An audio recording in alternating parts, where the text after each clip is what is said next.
হরে কৃষ্ণ। রাধে রাধে প্রিয় ভক্তরা, কেমন আছো তোমরা সবাই? আশা করছি সবাই সুস্থ এবং খুব ভালো আছো গোপাল সোনার আশীর্বাদে আর আমাদের শ্রীমতী রাধারানীর কৃপায়।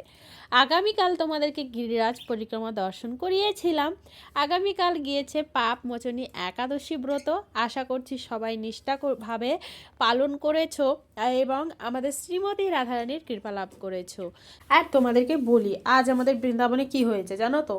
আমার সখীরা মানে আমার যে সখীরা আছে তাদেরকে অনেকেই চেনো আর অনেকেই জানো।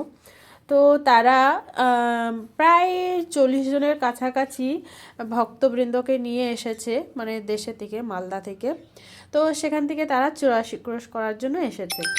তো তাদেরকে যখন প্রথম দিন আর কি, কালকে তাদের প্রথম দিন ছিল, আগের দিন এসেছিল আর কালকের থেকে তাদের 84 ক্রোশ পরিক্রমা যাত্রা শুরু হয়েছে।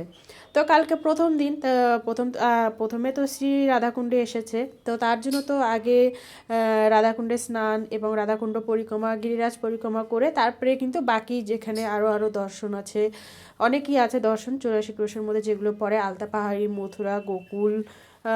তো সেখানে রাধাকুণ্ডে স্নান করানোর জন্য নিয়ে এসেছে। তো সেখানে সব ভক্তরাই স্নান করছে এবং এতগুলো মানুষ, ভাবতে পারো 40 জনের কাছাকাছি। তো তারা সমস্ত তাদের ব্যাগ ট্যাগ, মানে যেগুলো আর কি, মানে স্নান করে পরার কাপড়গুলো নিয়ে এসেছে। কেউ কেউ তার কাছে যতটুকু সামর্থ্য হিসাবে পয়সা ছিল হয়তো সাথে করে নিয়ে এসেছে। তো তখনকার তারা স্নান করতে নেমে তাদের ব্যাগ, এতগুলো লোক কিন্তু সাবধানও করা হয়েছিল। আমি তার আগে আমার সখীকে বলছিলাম যে কয়েকদিন থেকে আমাদের রাধাকুণ্ডে কিন্তু খুবই একটু চুরি টুরি হচ্ছে বেশি। তো ব্যাগটাকে সাবধানে তোমরা দেখবে। তো বললো যে হ্যাঁ, আমি বসেই আছি, সবাই স্নান টান করছে, রাধারানীকে পুজো করছে। আর যে যে পুজো করছে, আরতি করছে, অর্চন টর্চন আর কি যার যার করার, স্নান টেরান করাচ্ছে। এক বাবাকে ধরা হয়েছে 84 ক্রোশ পরিক্রমা করানোর জন্য। তো তিনি সব করাচ্ছে তাদেরকে।